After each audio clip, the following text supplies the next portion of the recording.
So we're live. Yes. Hi, everyone, and welcome. And I guess maybe, people will continue to be joining us, but welcome if you are watching. We're here on Becky's page again. And tonight we are all very excited because we're going to talk about Victober recommendations and also marrying that with a discussion we've been having a lot of lately, and that is specific editions of classics, maybe the ones that we like and the ones that we don't like. Um, but first, we'll do what we're currently reading, and I am finishing up the next in the Flavia de Luce series, which it's called The Dead and Their Vaulted Arches. I always have trouble remembering the titles to them. Um, I don't know why, but I do. So is it the sixth one? Is Yes, that okay? So I it's the sixth believe. one, and it's like there's not much of a synopsis I feel that's safe to give for this one because it starts off with something that's just like a big turn of events, kind of a mystery that's been there for the whole beginning part of the series. So that's really come to light, and they're finding out more and more about that. But just you're seeing, Becky was saying earlier, you're seeing Flavia really grow up and come into her own, and so it's neat to see her character growth. And then an ebook I'm reading, uh, just a little Victober warm up, is called The Diary of a Nobody. And this is the other night when I had insomnia, I was reading in bed and I had to put it down. It was like not safe to read because I was going to laugh out loud. Like, so it was, and it's late Victorian era. So it's very like lively and fast paced. And it's just a man's diary and him telling like just the, like, what am I trying to say? Like household problems, like the sink is broken, and drama with his son and his friends and the little like tiffs that they get into. And it's just so funny and so fast paced. And I'm trying to read a few of these kinds of books to do a Victober video on Victorian, be really comfortable starting with. Um, so that's very fun. And then just finishing up Guard Your Daughters by Diana Tutton, I think is how you say it, which is a Persephone that I've Hmm. been reading with Mel from Mel's Bookland Adventures and Ange from Beyond the Pages. And this is really interesting, because it's an interesting modern classic in that it's very true to life. So there's a lot of like bittersweet in there, but it also has some really laugh out loud funny moments. But it's about five sisters, and that has been it's been a really special book to read because the sister dynamics, the relationships feel so real, like the different pet peeves that they have with one another, but then how they can just be like kindred spirits and just be like the best of friends right after having a fight. It just feels it's a really special book. So I'm really excited about that one.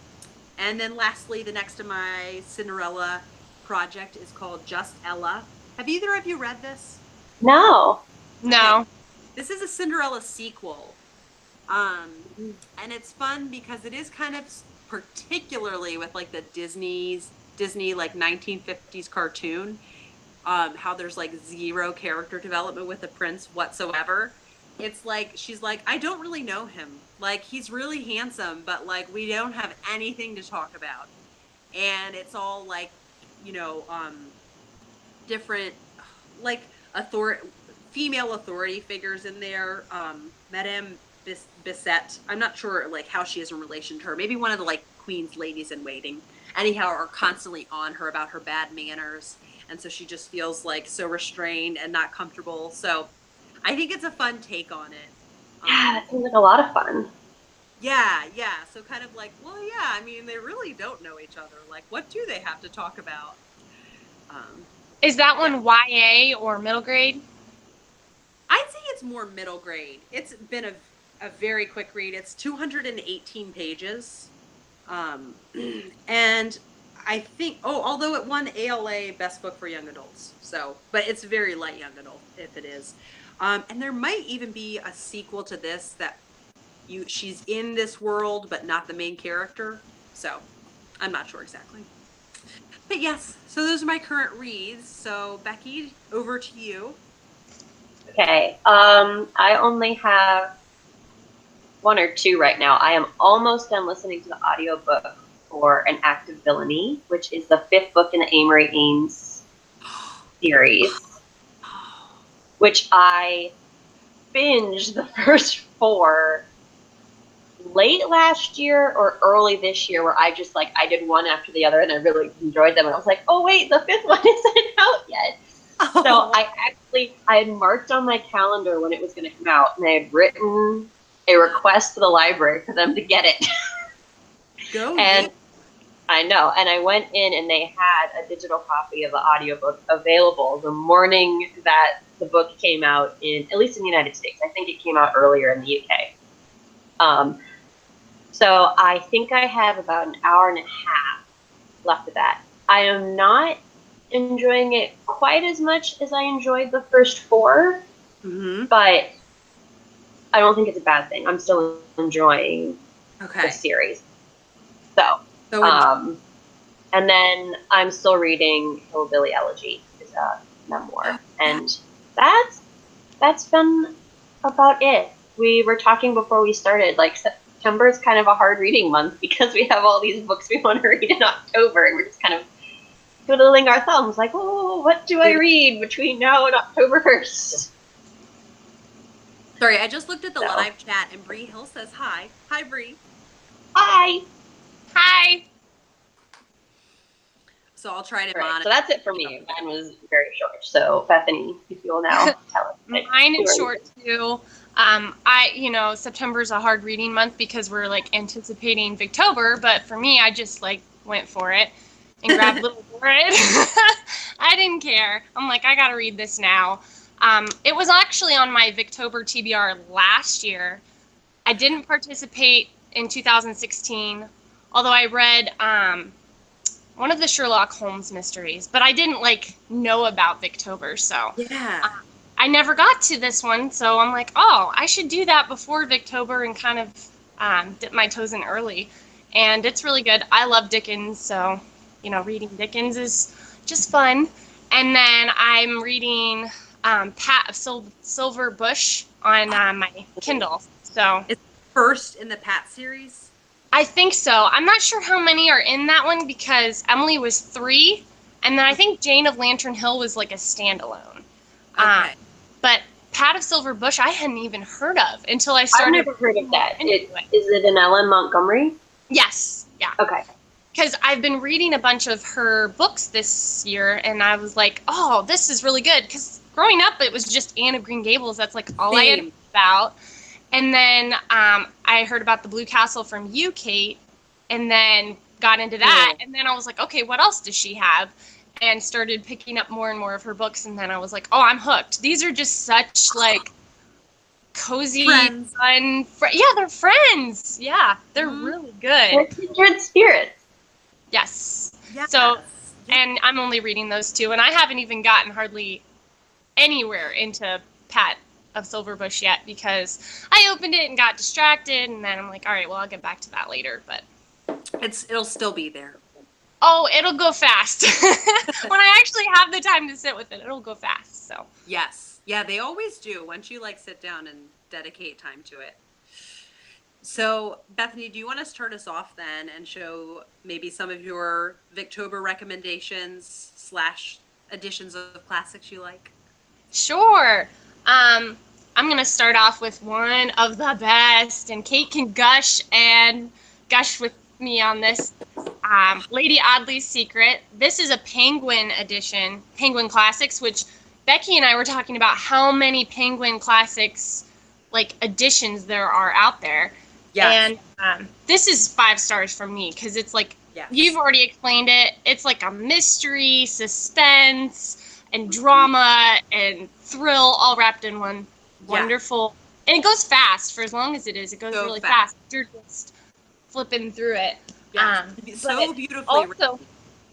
Yes, yeah, and it's good for like fall because it's kind of spooky a little bit too. Yes. Yeah, Yeah. it is.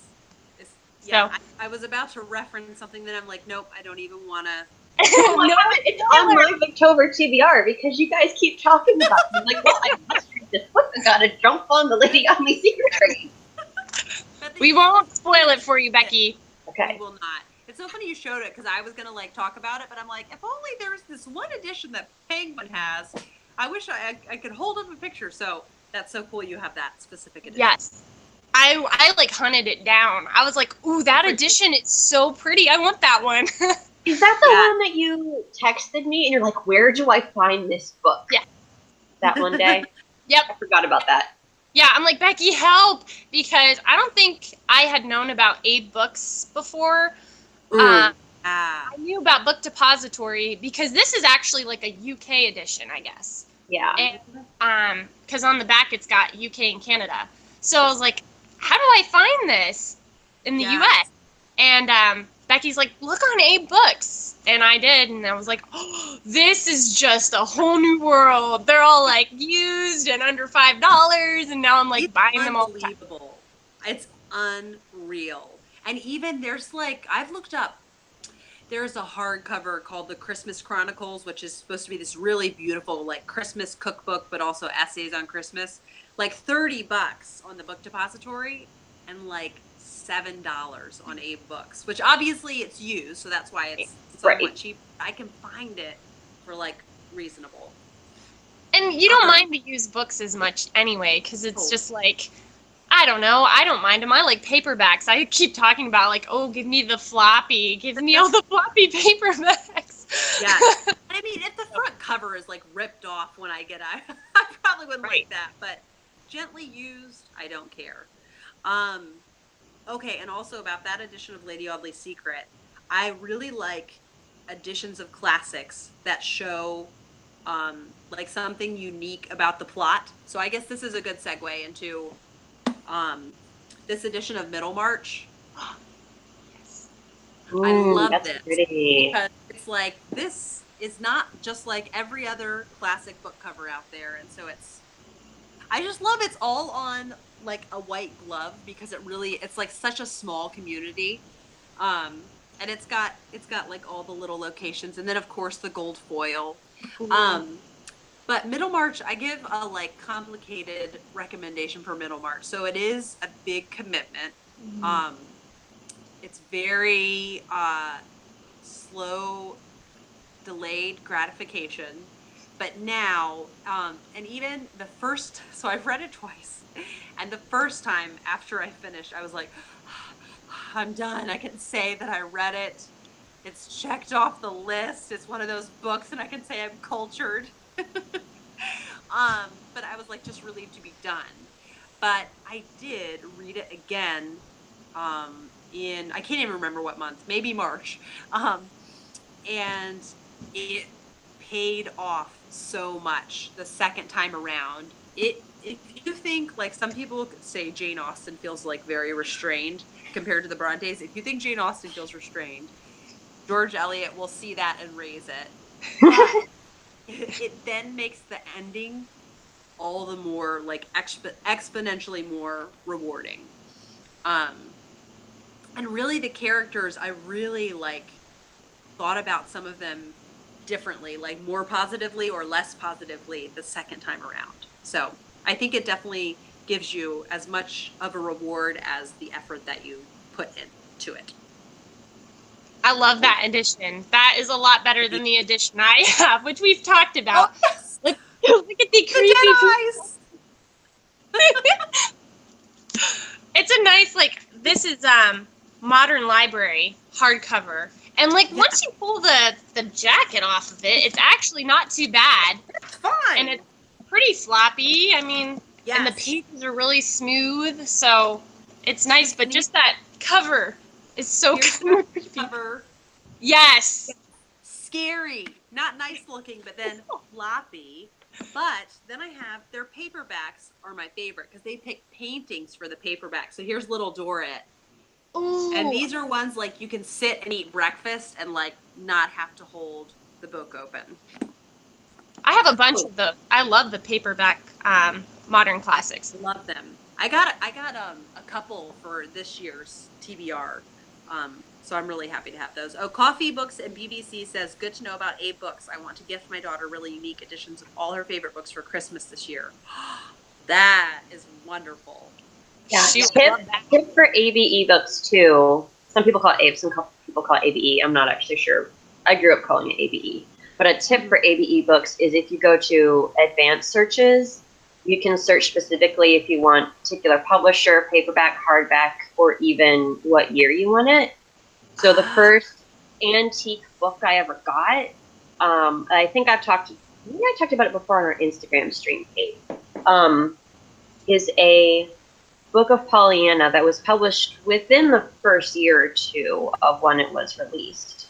Because I told my dad I wanted a pretty antique copy of Pollyanna. So he went through and he put the cutoff publication date, my goodness, a particular year. So let me grab it real quick because it's just so pretty. I have to show it off. Do. But anyway, so it's probably going to show up backward. But this one, again, it's not like a first edition or anything. But like maybe a second?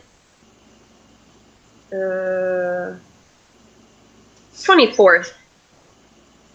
Wow. So this one is from 1914, but it's copyright. The copyright was 1912. So this came out like 2 or 3 years later after the original. But anyway, and it's knowing about that website. That's cool. Yeah. So I grew up. Yeah, like all my college textbooks came from ABE books. Hey, there you go. Oh, Are You Still Reading says, I love looking at terrible covers for classic books. Yes. That's great.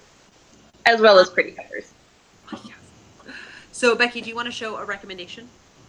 Yes. So, just since we talked about it a little bit, one of our last live stream was last week, The Woman in White, which is just so much fun and very suspenseful. And yes, it's like 600 pages long, but it goes by very quickly. And Kate and I had kind of alluded to this last time we had talked about it, but there were certain parts of the book that we thought wouldn't happen until the end, and they happened very early on in the plot, which is very exciting because then you're like, oh my goodness, this just happened, but there's still a good chunk of the book left. Like, what's going to happen? And I had been looking for a copy of, still the price tag on it from the used bookstore. I'm terrible. Oh, so this is new to you. This one is, I'm terrible about taking price tags off. My husband has to open my Christmas presents because I will leave the tags on there forever. That's so I actually bought this I bought this in May. So I'm just now taking the price tag Becky, I'm the opposite. When I get books and they come with like a sticker on the front, I'm like, dig, dig, dig, dig, dig, dig, dig. I gotta get it off. Yes. It's marring my copy. Yeah, I'm terrible. But anyway, yeah, the plot just moves really quickly. And there are a few different narrators, which I really enjoy getting their different perspectives. This one is an Everyman's Library edition, so it is a little more recent, but I do like hardcovers. As you can see, we kind of decorate with books in my home, so we like them to look pretty. But they are pretty floppy. Yeah. All things Did you considered. break They're that bound. one in? Huh? Did you break that one in? Like Nope. with your This book one was yoga? used. So it was. I'm thinking Bree of putting, says she's thinking of putting The Woman in White on her TBR for this do it. October. Bree, I'm telling you, if you like the way the suspense built in Lady Audley's Secret, it's like the same way for The Woman in White. And it has female friendship. It does. So anyway, Everyone's Library. So hardcover, cloth bound, but it's lightweight, so your wrists don't hurt while you're reading it. It's floppy. It's got the fancy little fabric ribbon. Very Victorian looking. Anyway, and I just think it's pretty and classy. And they also, Everyone's Library also does the children's classics. We have 3 of these. This one is Alice in Wonderland. Ooh. Those are beautiful. But, and they usually have, like, fun artwork and stuff on the front. We also have Red Riding Hood and Just So Stories by Rudyard Kipling. But anyway, and again, like, I will say these, because we get most of our books used, the gold on the side has faded a little bit, but the overall binding of the book is still really good. And they're nice and fluffy. So that's an addition and a recommendation kind of in one. Nice. So, back to you, Kate. Yeah, so I do, if a hardcover is going to be genuinely floppy, I do like it, but I do really like the art, the good art on paperback. So here's my vintage red spine of it. Oh. Really, yeah, I really do like this one. So we can all hold up. I'm sure we have some vintage red spines to show. I was so excited to find this of Dombey and Son. It looks I've like got the same one.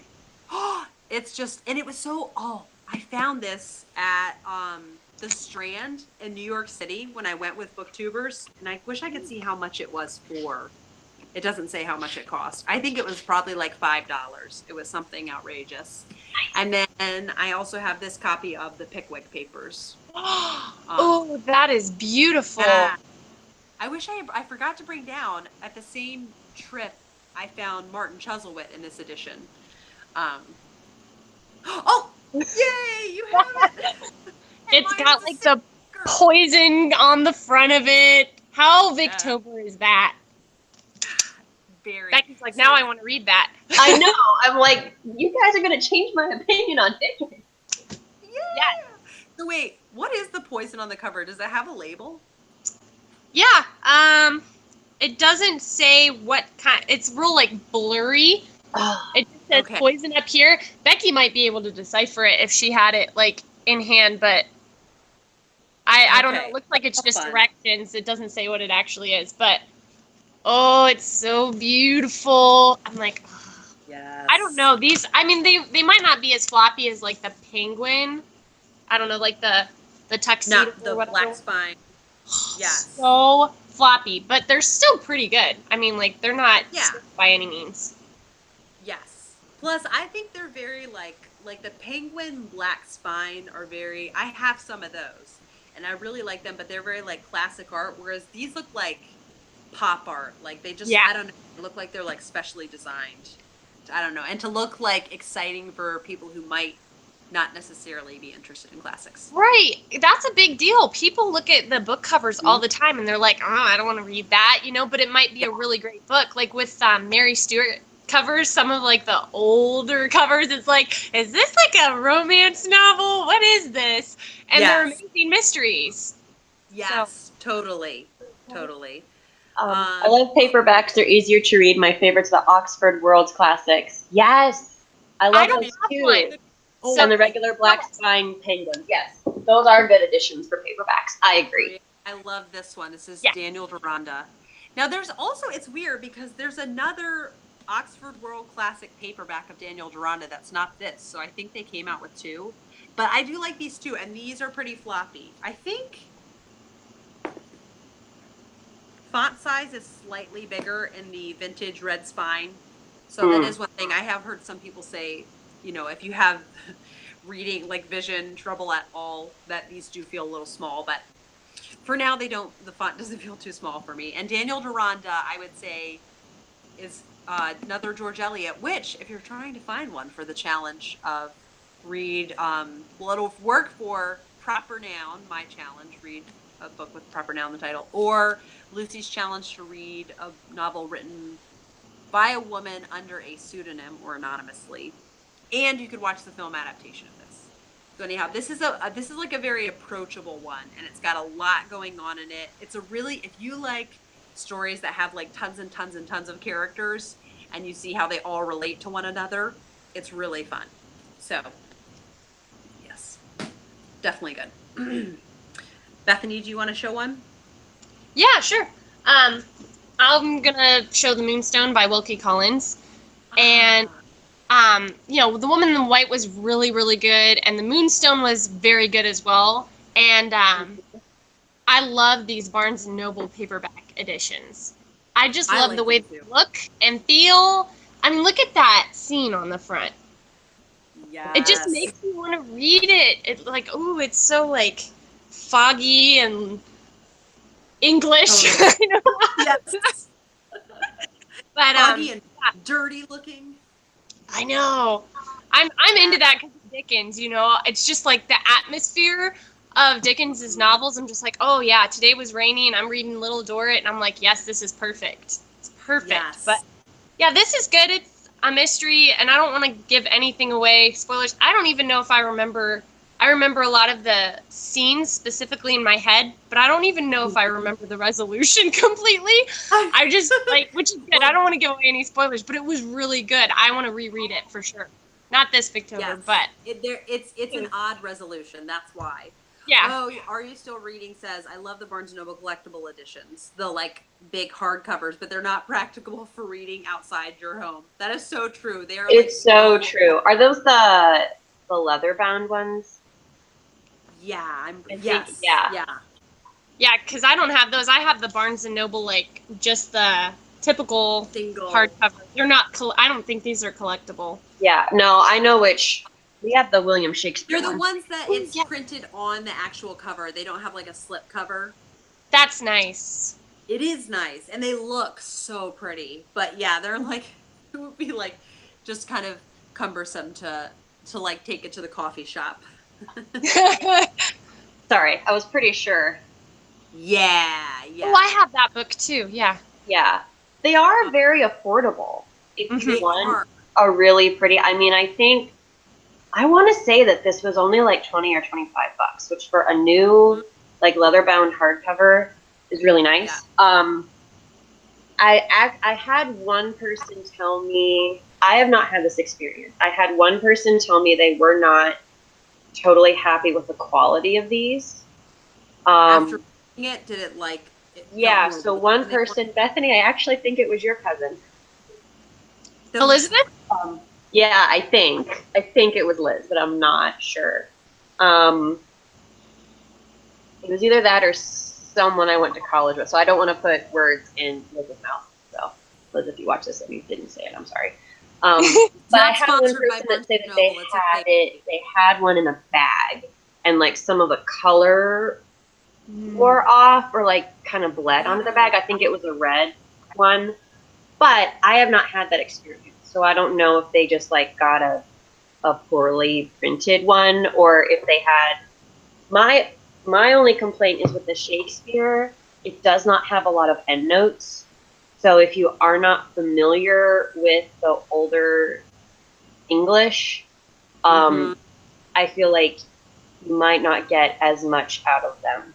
At the same time, I am sometimes distracted by footnotes. So if you don't want footnotes, you'd rather look up things on your own, you might like these.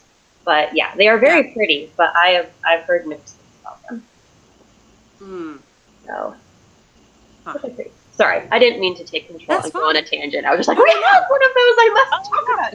No, that's good. I wasn't sure what they look like. Yeah. It's hard to Google when you're, on Google Hangouts. Yeah, I will say, I do like their children's one. I do have the children's one of Heidi. Love those. And Heidi in the story has brown curly hair, and so many books put her as a blonde in braids, and it just makes me sad. I'm like, did you read the book within these covers? I wonder if Shirley Temple is the reason. That, or like people think that all Germans have blonde hair. I don't know. Yeah. Or Swiss. I guess she's not German, but interesting. Yeah, but no, Heidi has dark hair, and so my friend Joanna was very kind and found me a Heidi that was brunette because that's what she looks like. So I do like the children's ones, and for some reason I almost feel like the children's ones are better quality than the adult ones. It's a little weird, so I can't totally complain. Maybe because they're not as long, so they can like spend more on like, I don't know, the printing of it or something. I don't know, but yeah, but it's. Do you have another recommendation, Becky? I do, just because I know I've got a whole lot. Yay! The Adventures of Sherlock Holmes. Did I grab the right one? Yes, I do. I've got a lot of other Sherlock Holmes here. Oh, wow. That's a legit collection. I know, and I found them at the used bookstore. I was That's exciting. So this particular edition, I like, but they are from the late 80s or early 90s. So I'm showing this more as a Victober recommendation, especially because I think The Woman in White and The Moonstone and some of Edgar Allan Poe's stories are more considered the first true mysteries, but Sir Arthur Conan Doyle's Sherlock Holmes are the books he paved the way. He did. And for the professional detective, this is really where it started. And I feel like The Adventures of Sherlock Holmes, they are short stories, so they are easier to get through. And I feel like the most iconic and classic and most memorable Sherlock Holmes stories come from The Adventures of Sherlock Holmes.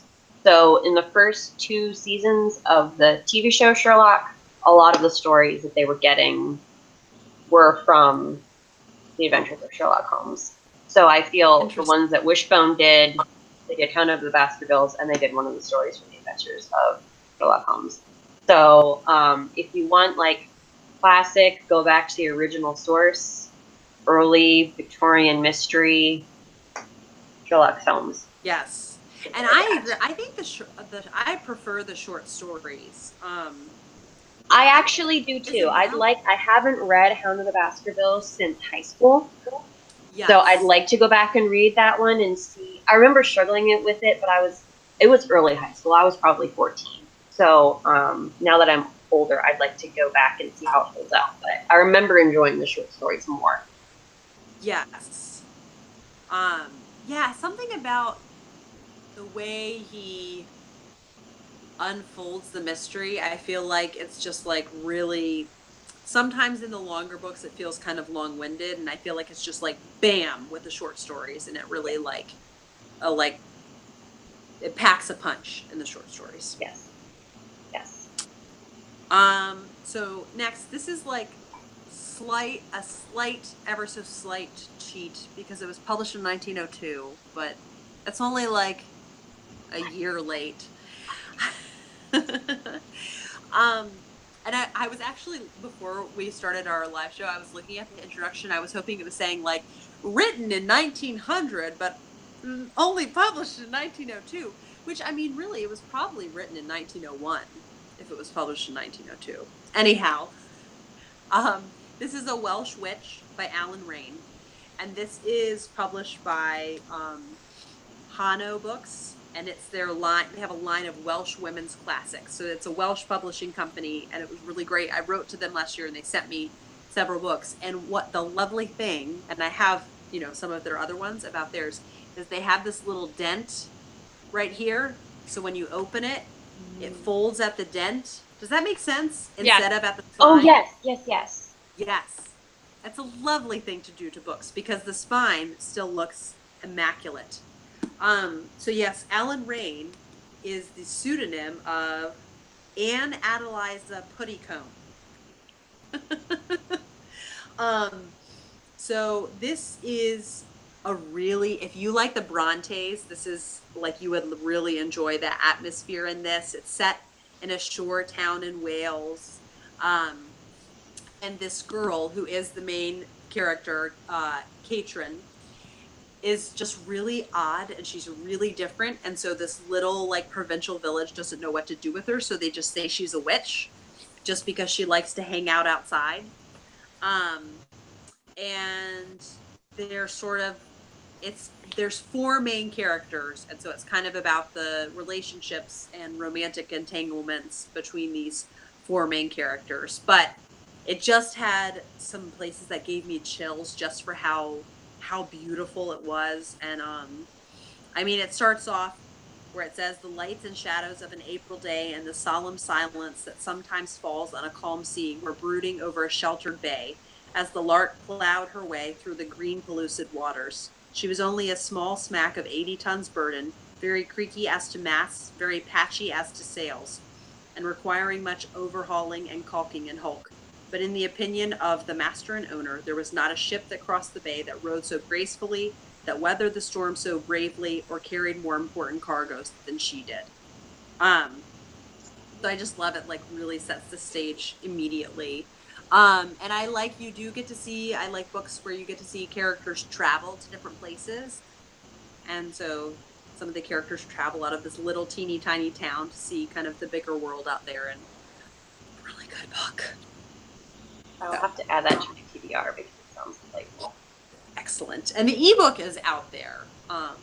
Unfortunately, it is like, it was out of print for a long time before Hano did, so it would be rare to happen upon it. But like Abe Books / ABE Books, it's there to help us find books like that.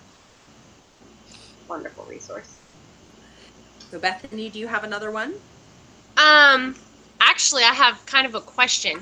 And I didn't know if either of you have ever looked into this before or not, but you know, the Bronte sisters wrote under male pseudonyms for a while. Mm-hmm. And George Eliot was Marianne Evans Cross. So why wasn't she ever published? Like, why are her books still under George Eliot? I was like, what? I mean, like Anne Bronte, wasn't she Acton Bell? That's what it was. Yeah. And I was like, why isn't it still like Agnes Grey by Acton Bell? I don't know. It just hit me the other day. Like, George Eliot wasn't really her actual name, and nobody says Marianne Evans Cross. They're all like, oh, George Eliot, she was amazing, and I was like, I wonder why that still stayed with her, whereas with the Bronte sisters, that dropped off. That's very odd. Becky, do you have I know what I'm researching tonight. Yeah, right? Yeah. That's very interesting. Wow, that kind of blew my mind, Bethany. I'm gonna be... Well, when the challenge prompt was brought up that, like, you need to look for a female author who wrote under either anonymously or a male pseudonym, I was, like, looking into that, and I'm like, wait, why is she still called George Eliot? Like, these other women aren't still called by their male pseudonyms, and they aren't still published, like, the books aren't still published like that. Okay. But if you put Middlemarch by Marianne Evans Cross, people would be like, what is that? Like, yeah, they would. They'd be like, no, that was George Eliot who wrote it. Yeah. Plagiarism! This is wrong. I don't know. It just, I was just like thinking about that, looking into that. And I'm sure somebody knows the history behind that. Like, was George Eliot more published in her time? Or, you know, and the Bronte sisters were discovered a little afterwards, and I don't know. Or was she more convincing as a male author? Because she's so serious. Her books are very serious. Sometimes I'm like, lighten up, Marianne / George. She actually wrote an essay where she threw some major shade. Katie from Books and Things told me about it. It's called like On Female Novelists or something. And she's like pretty snooty, like kind of would have been like too good for like Margaret Oliphant. And and I was just like, I actually wanted to make a video about it, but I didn't. It was like so well written though, even though it was snooty, so I didn't know how to combat it. I want to be mad at it, but I want to gush about it at the same time. I like trash Victorian fiction, George Eliot, okay? And True. I love Godly Secrets, so just leave me alone. Oh my gosh, I just finished reading Northanger Abbey, and it was really hard because the protagonist is always reading these gothic sensation novels, and like people rake her over the coals for it. I'm like, but I like them too. At least she had a hobby. Yes. True. Well, that's why Mr. Tilney is so wonderful, because he likes novels. Ugh. I know. Oh, Maria Alvarez says that's true. I've never thought about that. That happens with George Sand too. So George Sand was a French author, and people still call her George Sand. Maria, do you know her given name? Because I can't remember it. Why is it always the Georges that stick? George Sand, George Eliot. Yes. Okay, so the next recommendation / addition is the Knickerbocker, which is the funniest name. But these have a handy dandy little, yay, there's Dracula. Becky, who gave you that fabulous copy? Some friend of mine named Kate. Boy, she's a really good friend to have, but not She's quite, a pretty great friend. Not quite as good as somebody who gives you a sweatshirt for your favorite time of year. So Great Expectations, I've never heard someone say it was okay. I've either heard people say, oh, I love Great Expectations, or, oh, I really did not like Great Expectations. Unless I'm like totally wrong and you guys would say it was okay, or did you say you didn't like it? I liked like the first third. You liked it, and I did not enjoy the rest. Okay. I got annoyed by it too. I was just like, ugh, no. Why Dickens? Why? No. Why though?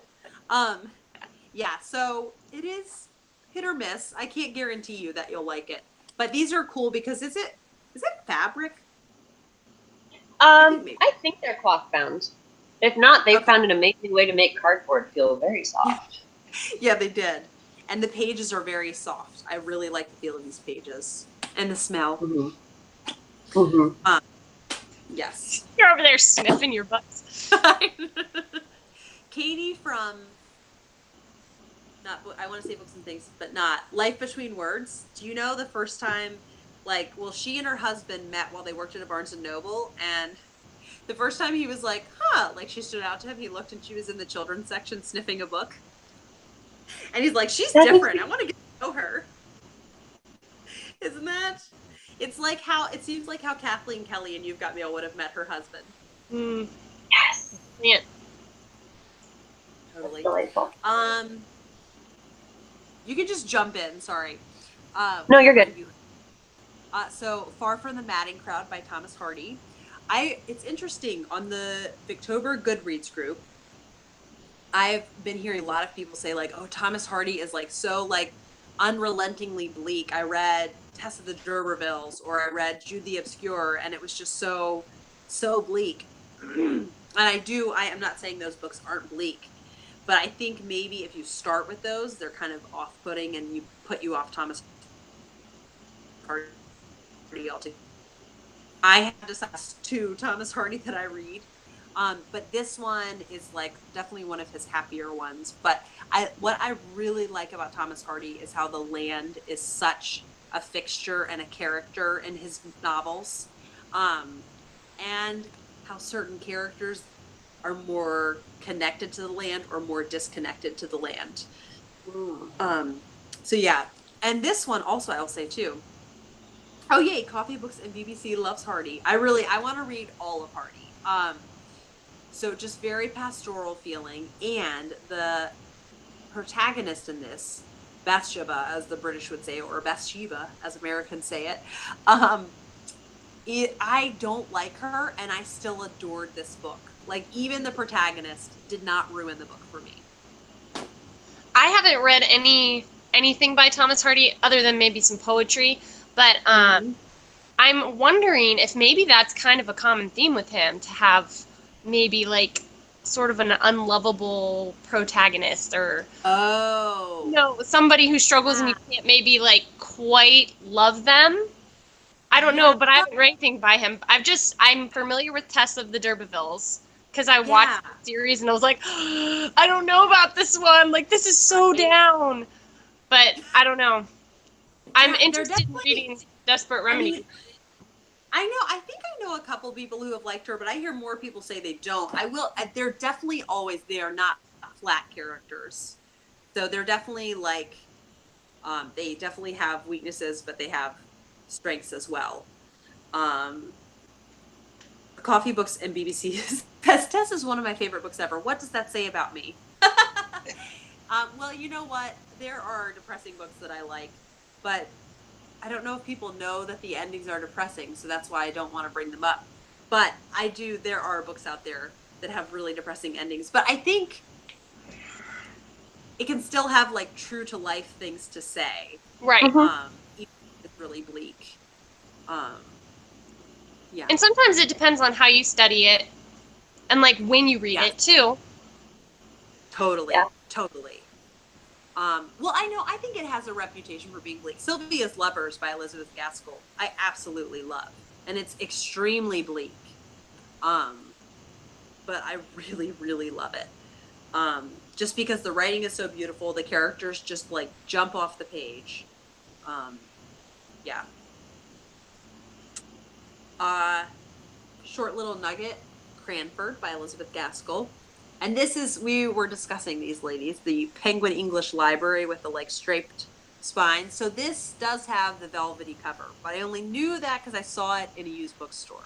Okay. So, because apparently the covers are not always consistent with how they feel.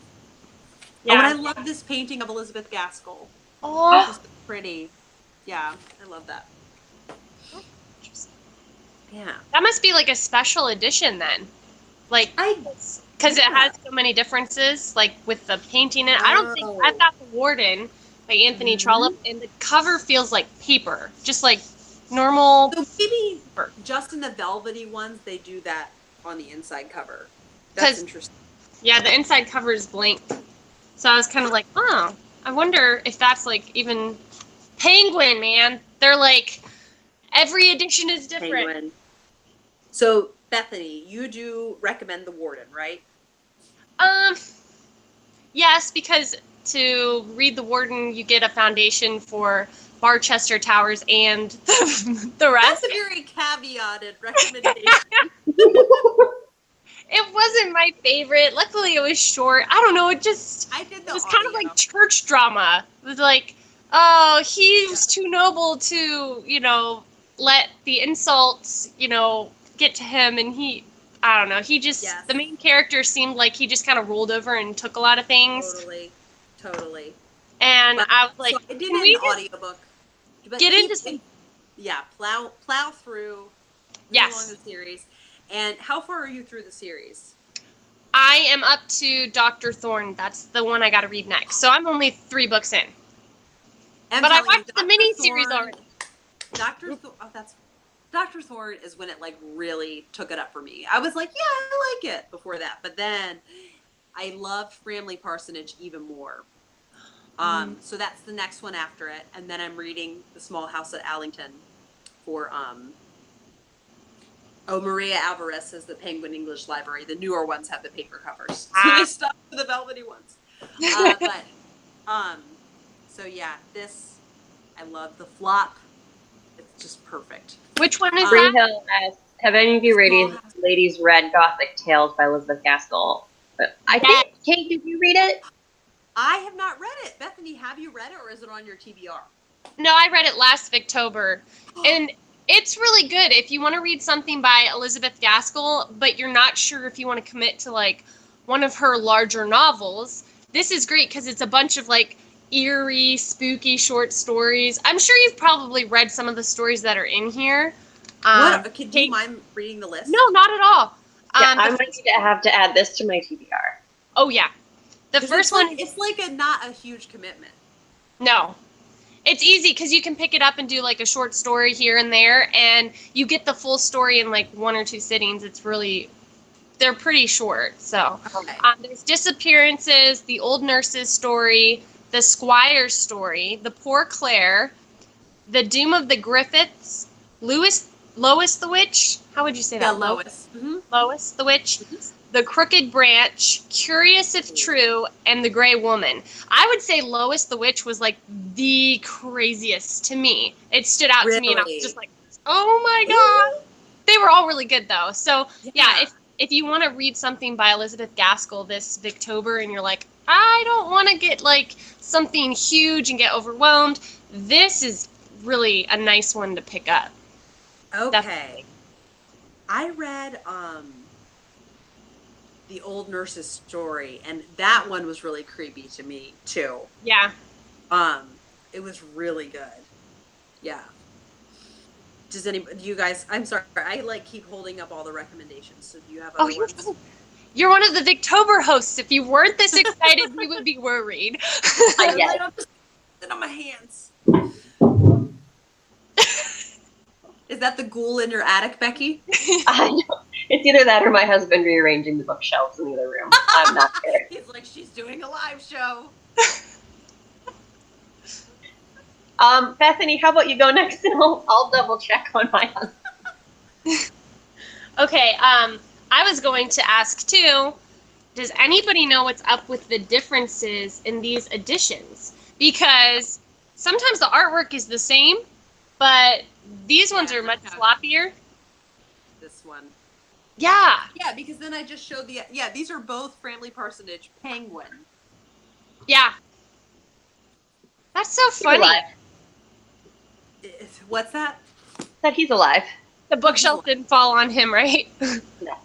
He is rearranging books. Yeah, it says Penguin Books, Penguin Classics. Becky and I were thinking maybe that the publication, like they were revamped, maybe like in 2004. Yes. Yeah, so that was 1984 is like the little one that's not as pretty. Yeah, I think you're right. I think it's just like the new look of the penguin black spine. Very and odd. then they had to do the English library ones too because this wasn't enough. Well, then the middle March cover I show is called, what do they call it? Penguin Heritage Classics. Oh my god. And then you have the Penguin cloth-bound hardcovers. Yes. Yes. Oh, is that a recommendation you're holding up there, Becky? Yeah, what is that? Jane Eyre. Woohoo! This is Jane Eyre. So I'd had several people tell me last year, I think, that they thought I would love Jane Eyre. Normally I borrow books from the library before buying them just to check them out. Make sure I like them. But whatever. Anyway, but this one I had enough people tell me they thought I would love it. So I don't remember if this was a birthday or Christmas present to myself, but I had a couple of friends say that they really liked the Penguin cloth-bound hardback editions. I can't remember if classic is in the title or not. But they're very pretty, and for being hardcovers, they are actually pretty lightweight, which I like. I did have to break it in a little bit, but once you break it in, they're pretty easy to read.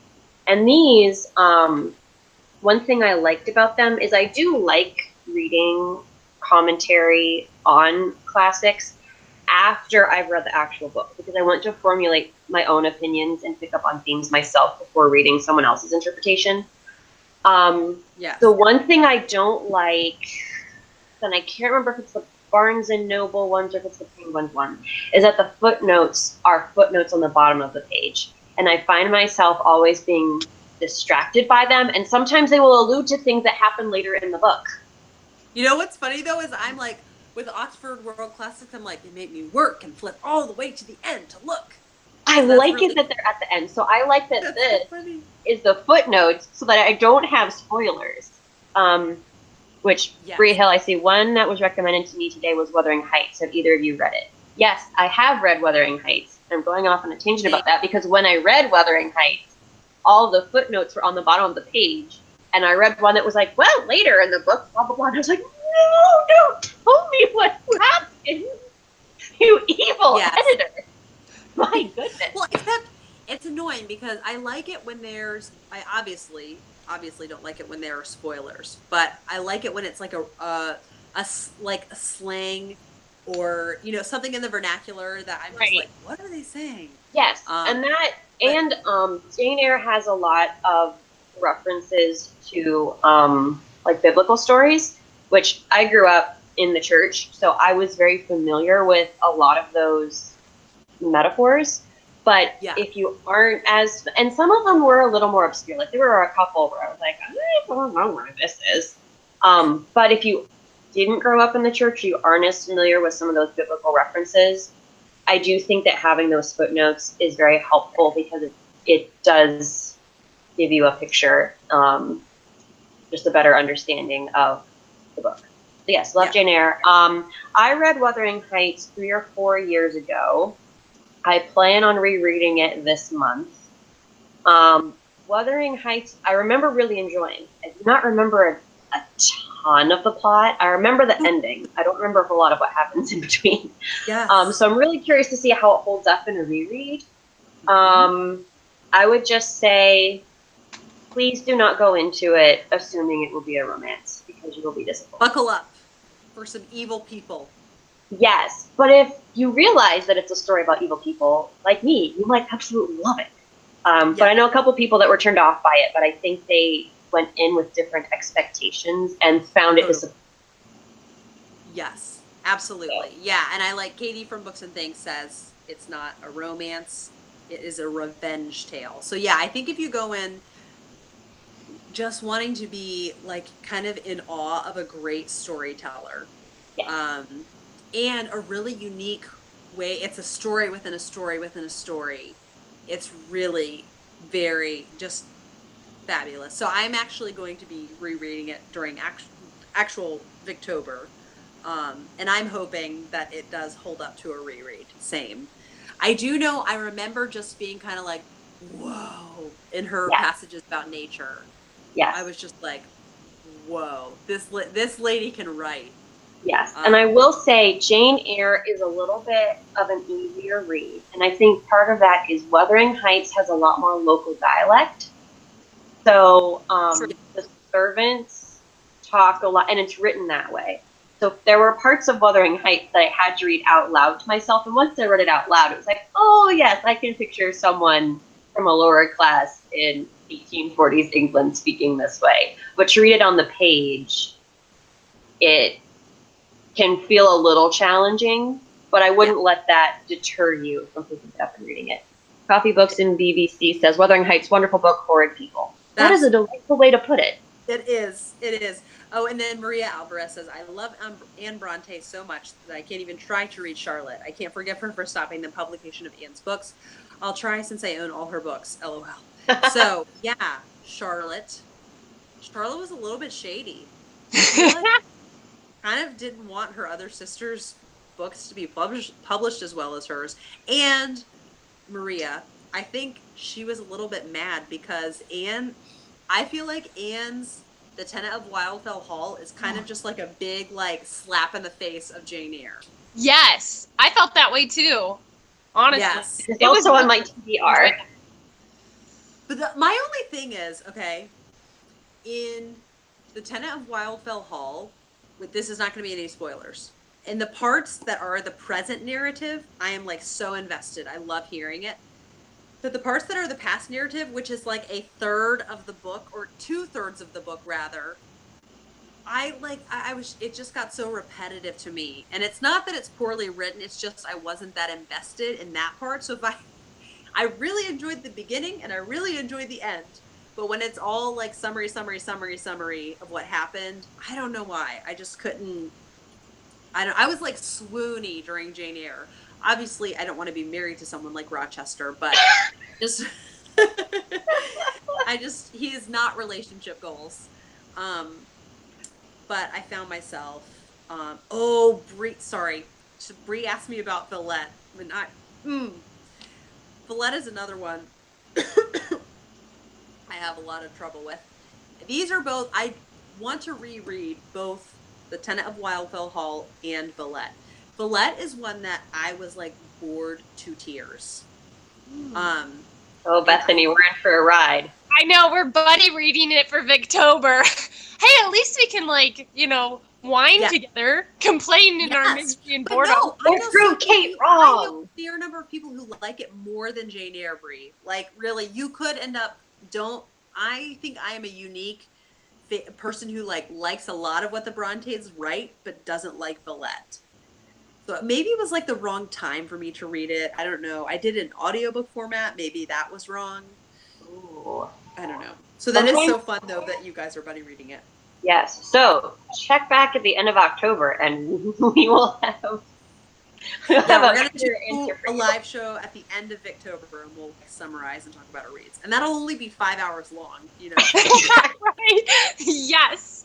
5 full hours.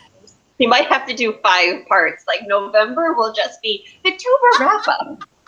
What we did for this prompt. Yes. 3 hours later.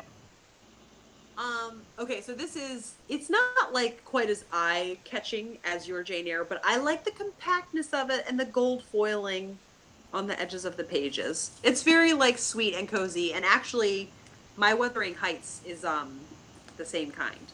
And it has a Ooh. little ribbon mark. It's Collector's Library also, but the other ones are called Collector's Library. This is so confusing.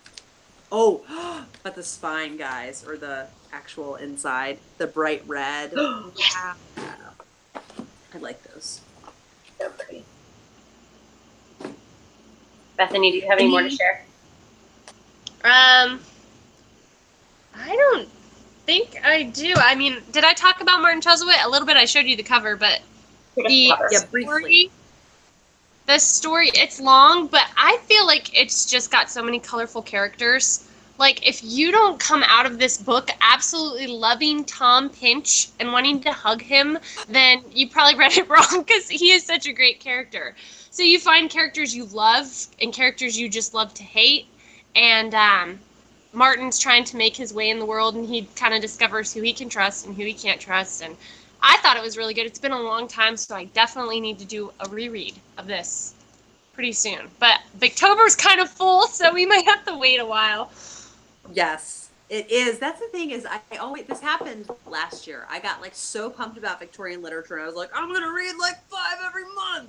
And then I got distracted by everything, and it's just, this cycle is starting again. Now I'm like, I want to read 5 every month. But it's nice to have variety in your reading, I think, when it comes down to once it's over, you're like, oh, give me some nonfiction. Like, I need something to break up all the over. Nonfiction November.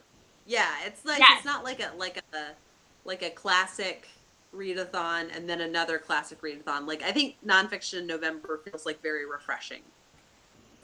Last year was the first year I ever participated, and I kind of just picked a bunch of books last minute, and I did have some I enjoyed, but this year I've been like paying attention, and I have now ordered several, like used on books, of course, not sponsored.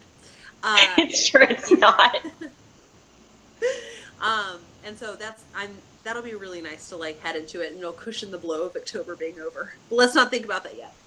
I do have this other little cozy edition of Great Expectations. It is kind of like, I don't know. It is what it is, but I think it's kind of cozy looking, and it was only 45 cents when it was sold.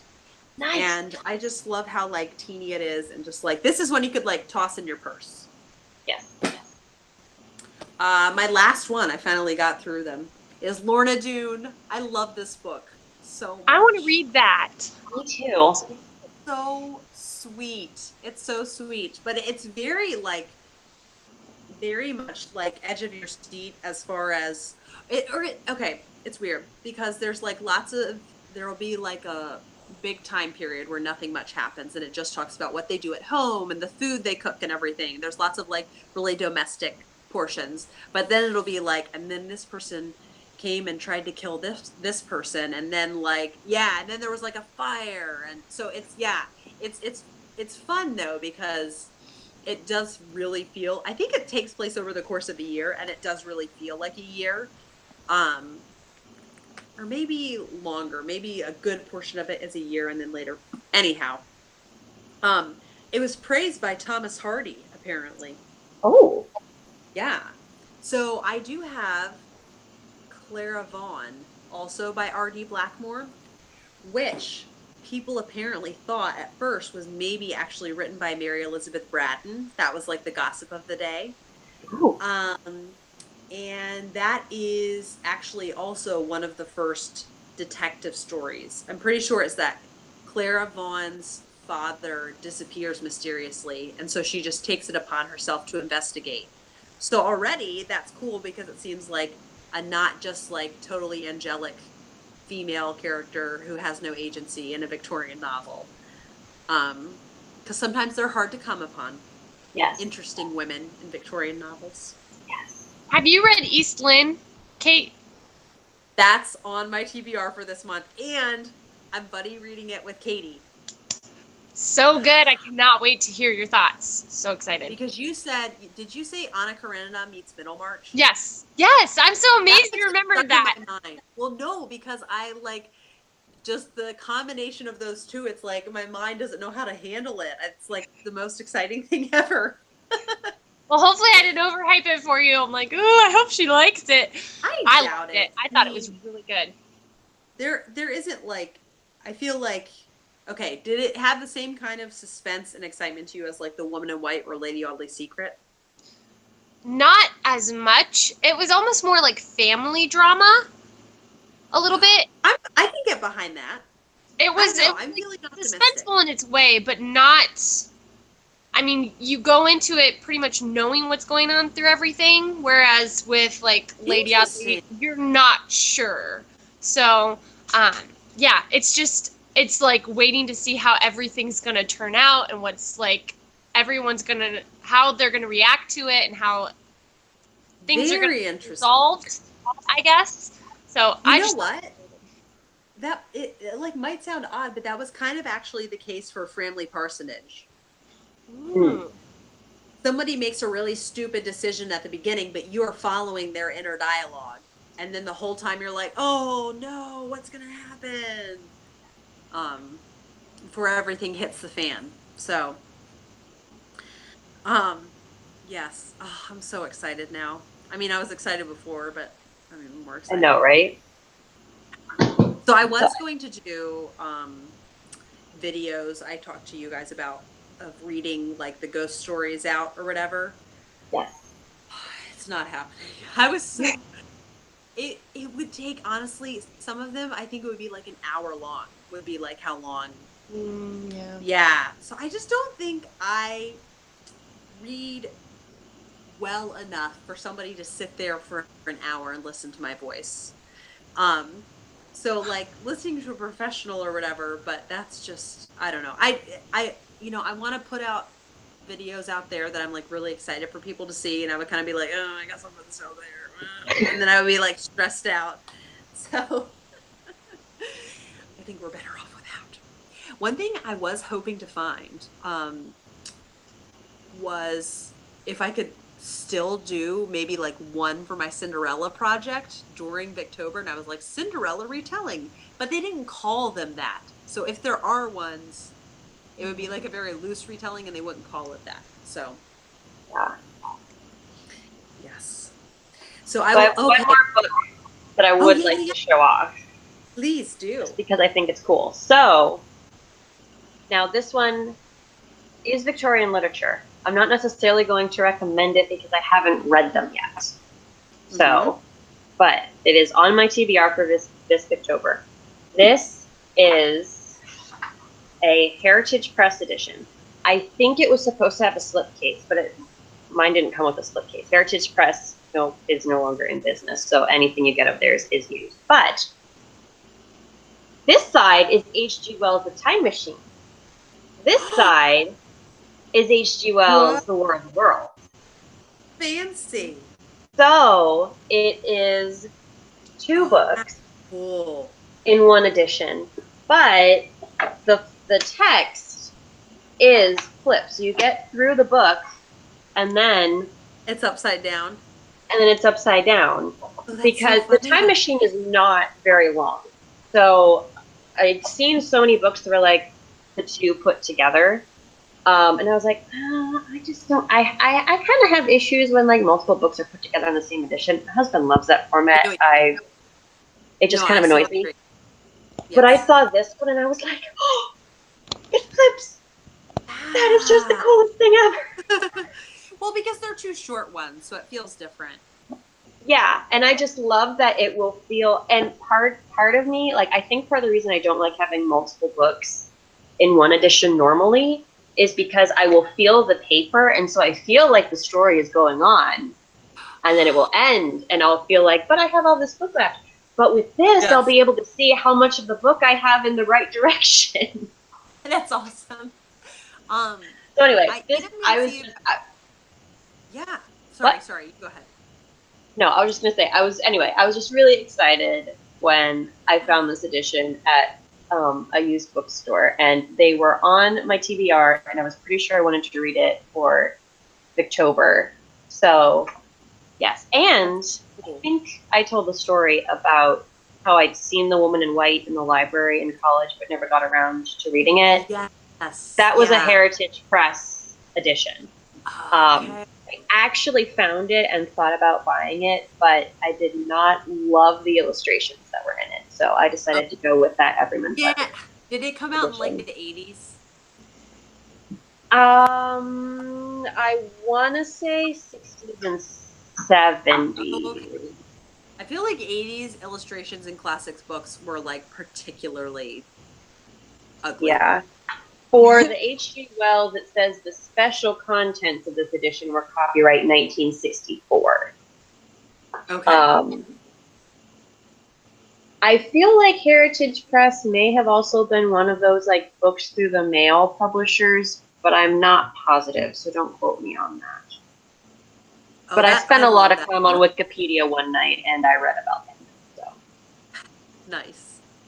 Well, why don't we, to end things, each talk about the either one or maybe two books we're most excited to read during Victober.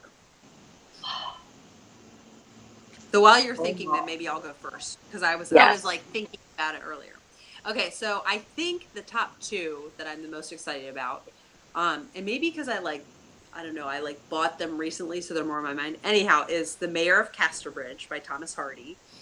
I've heard this one is very, very like fast paced, and you just don't know what's going to happen next. And so maybe, hopefully it still has like the beautiful pastoral writing that Far From the Madding Crowd had, because that just like captured my soul. But I know from Thomas Hardy fans that they like really enjoy it. I think I asked Ange from Beyond the Pages, like basically, what are your favorite ones? And I want to make those like top priority. And that was one of the first ones she said was The Mayor of Casterbridge. And this is on, it's on like all the synopses, so I don't feel like guilty saying this at all. It starts out where a guy one night when he's drunk sells his wife and daughter. And then it's kind of just like the consequences of that. Yeah. So sounds definitely interesting. And then The Trail of the Serpent by Mary Elizabeth Braddon. So this one involves a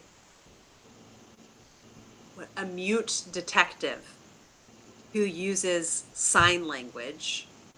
And Sarah Waters, have you guys heard of Sarah Waters?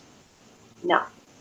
She writes like neo-Victorian novels, so like kind of suspense ones that are set then, and she's really popular.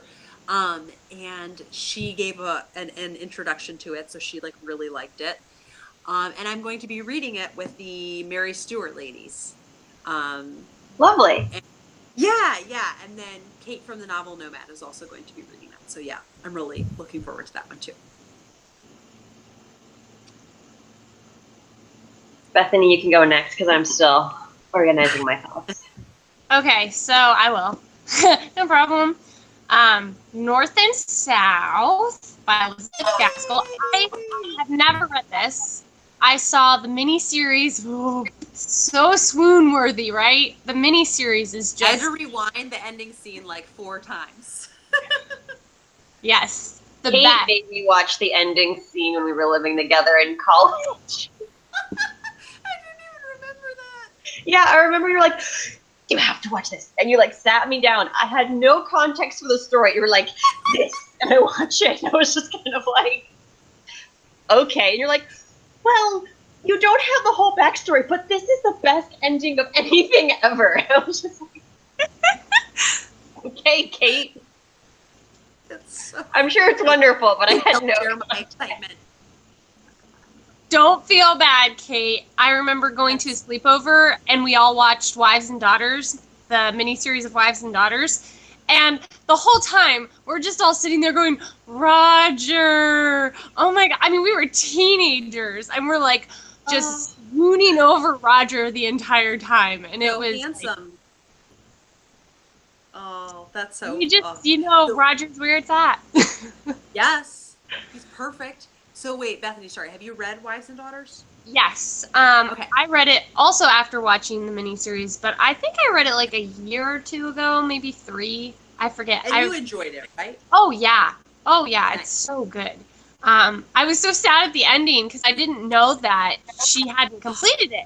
And I was reading it on my Kindle, and I was like, they forgot the end of the book. I was like, what the heck? And then I was Yeah. like, oh, okay. But the miniseries had given you an ending, kind of. So Yes. I already had that like in my mind. I was like, okay, well, I can imagine Yeah. an ending Well, for and it. also you should Google. There is her editor made like a statement of like even more Where'd about she the go? plot that she had said was going to happen. And Nice. I didn't know that until I read it with some friends in May, and Kate like sent a link, and I was like, "Whoa, this is like even more detailed than the miniseries."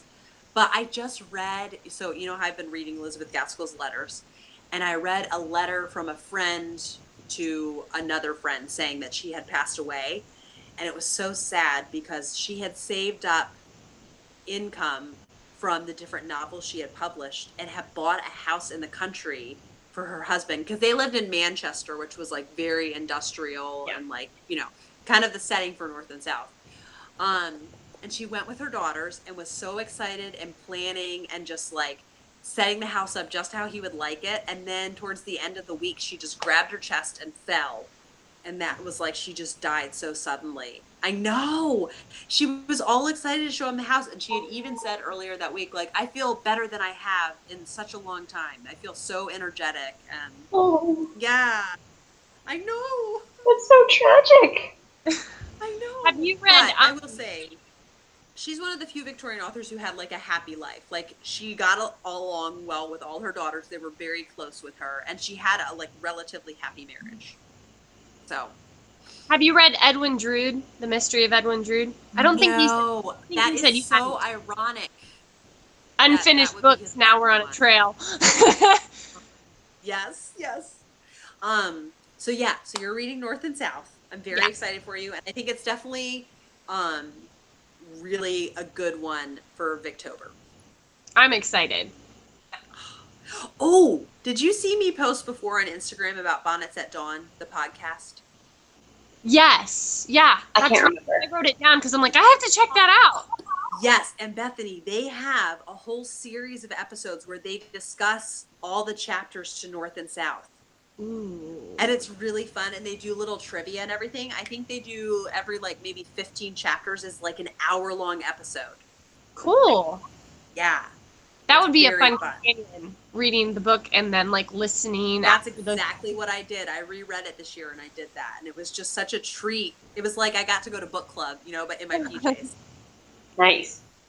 Gotta love Yes. technology for that. Totally. Yeah, so you're looking forward to North and South. That's great. Yeah. Becky, do you have your thoughts organized? Okay. So I'm a little torn because I want to read Lady Audley's Secret, but I don't. It'll depend on how much I can actually accomplish. May get pushed to November, but I'm looking forward to reading that at some point this year. Nice. It's funny because I decided that this year I want to read Kidnapped by Robert Louis Stevenson. Oh. And I know nothing about it except that Disney made a movie about it. That's probably a terrible adaptation. I don't know. That's because I've never seen the movie. I've never read the book. I just know James MacArthur's life. There's I also was a in. newer one. I remember my dad watching it maybe like 10 years back, that like it was like a mini series maybe the BBC made. Okay. So I really don't know much about it, but I enjoyed Treasure Island. I really enjoyed Dr. Jekyll and Mr. Hyde. And so I was just like, you know what? I'm going to mix things up. Instead of, I'm going to read a slightly more adventure story for Victober. So I'm kind of going into it blind, but I've read things by Stevenson that I know I've enjoyed. So Yeah. I feel very comfortable going in with it blind, and I haven't heard anyone else really talk about him a whole lot for Victober, so I kind of feel all hipster and going off the beat. Totally. Yeah. So that's what I'm excited for. That, and I really am excited to read H.G. Wells, just because I've never read any of his stuff, and so I think it'll be really fun to dive into some early science fiction. Yes. I am going to try to fit in. I have both the audiobooks checked out on my phone. So maybe after I finish Flavia, fit in a couple of those to like add to recommendation videos. Yeah, Um, they are short. That's another thing I'm excited about. Is a lot of my Victober reads are short, so I will feel very accomplished. progress. Yes, Yes. totally. Yeah. I have also started a Google document with just all the Victorian novels that I've read. That's a good idea. Yeah, because I just forget some. So I'm pretty sure I've written like every one I've read on there.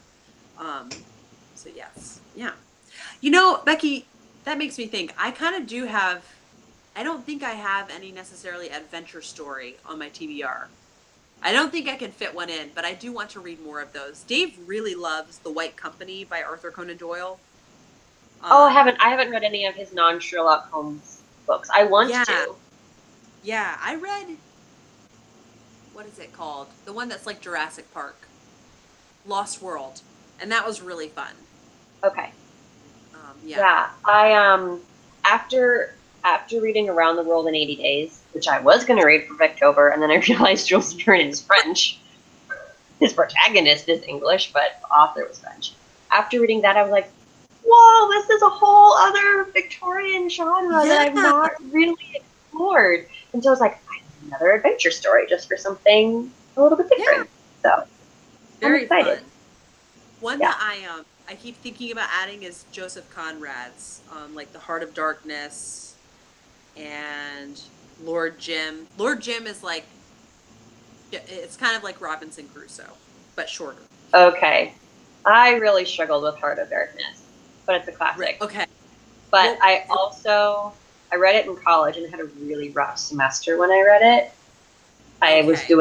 It was my heaviest reading semester, so I wasn't able to put as much time into it. Was that when you So got home at the end of the year, you slept 16 hours?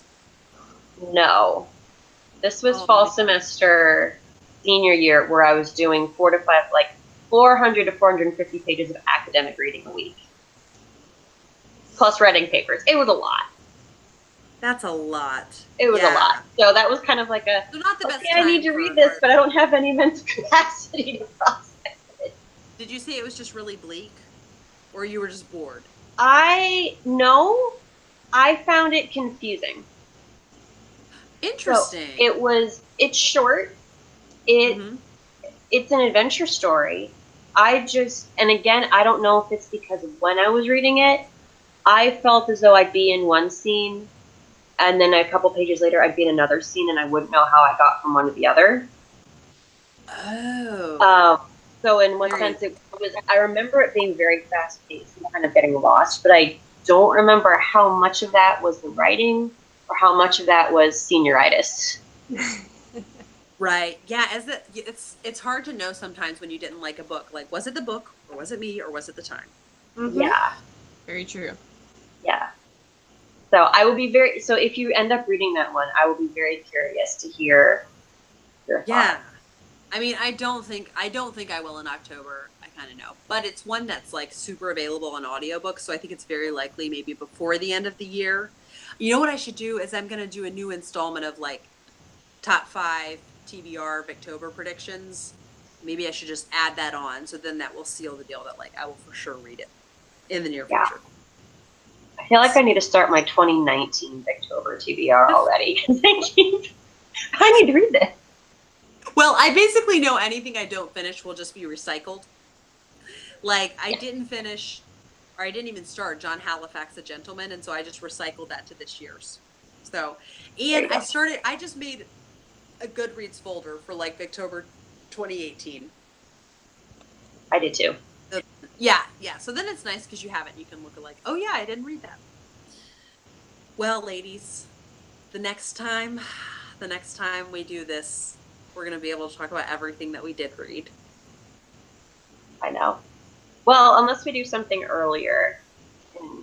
Yeah, depending on how busy we all There's are. another one.